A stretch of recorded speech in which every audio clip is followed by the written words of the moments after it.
یقین ہو چکا ہے کہ ہندوستان کے راجوں مہاراجوں کی مشترکہ فوج تیسرے حملے کے لیے آ رہی ہے۔ سلطان نے کہا، کمان پہلے کی طرح راجہ جے پال کی ہوگی۔ اس کی نفری کی تعداد کا علم نہیں ہو سکا۔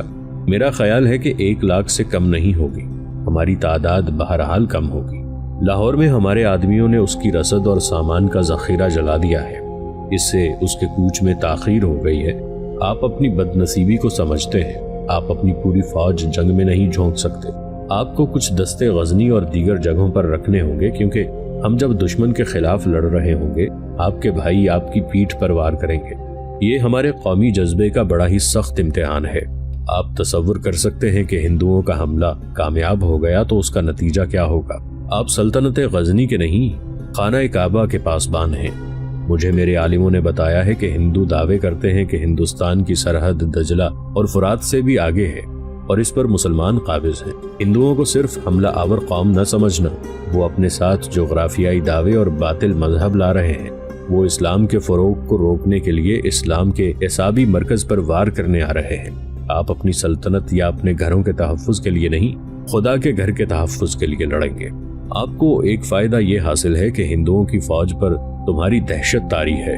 لاہور سے جو 2 آدمی آئے ہیں انہوں نے بتایا ہے کہ ہندوؤں کے پچھلے حملے سے جو فوج بچ کر واپس گئی تھی اس نے اپنے ملک جا کر خوب دہشت پھیلائی تھی۔ اس کا اثر نئی بھرتی پر بھی ہے۔ میں آپ کو دوسرا فائدہ یہ دینا چاہتا ہوں کہ آپ اپنی سلطنت سے دور دشمن کی ریاست کے قریب لڑیں اور میدان آپ کی مرضی اور آپ کی سہولت کا ہو۔ یہ میدان پشاور کے قریب ہوگا۔ ہم جیش گھات میں بٹھائیں گے۔ آپ کے پاس لمغان کے چند ایک قلعے ہیں، ہم انہیں دھوکے کے لیے استعمال کریں گے۔ راجہ جے پال ہاتھی بھی لائے گا۔ آپ جان چکے ہیں کہ ہاتھی جتنا خوفناک لگتا ہے اس میں اتنی ہی خوفناک کمزوریاں ہیں۔ ہم بھی ہاتھیوں کا دستہ استعمال کریں گے، لیکن یہ جوابی حملے میں استعمال ہوں گے جو ہم دشمن کے عقب سے کریں گے۔ یہ آخری اور فیصلہ کن حملہ ہوگا۔ طریقہ وہی اختیار کریں گے کہ آمنے سامنے کے تصادم سے بچیں، دشمن کے پہلوؤں پر حملے کریں اور پہلوؤں کو ہی نکل جائیں۔ دشمن کے دستوں کو اپنے پیچھے گھسیٹ کر گھات تک لائیں۔ دشمن کو کمزور نہ سمجھیں اور اب یہ ذہن میں رکھ لیں کہ خدا نے اگر آپ کو فتح دی اور دشمن پسپا ہوا تو پشاور تک اس کا تعاقب کیا جائے گا اور پشاور کو اپنے قبضے میں لیا جائے گا۔ میں آپ کو ابھی اس زمین کا نقشہ دکھاؤں گا۔ اس سے پہلے آپ دل میں یہ حقیقت اور یہ جذبہ نقش کر لیں کہ آپ خدا کے عظیم مذہب کی بقا کے لیے لڑ رہے ہیں۔ یہ حق اور باطل کی جنگ ہے۔ ہمارے رسول صلی اللہ علیہ وآلہ وسلم نے ان جنگوں کی ابتدا کی تھی۔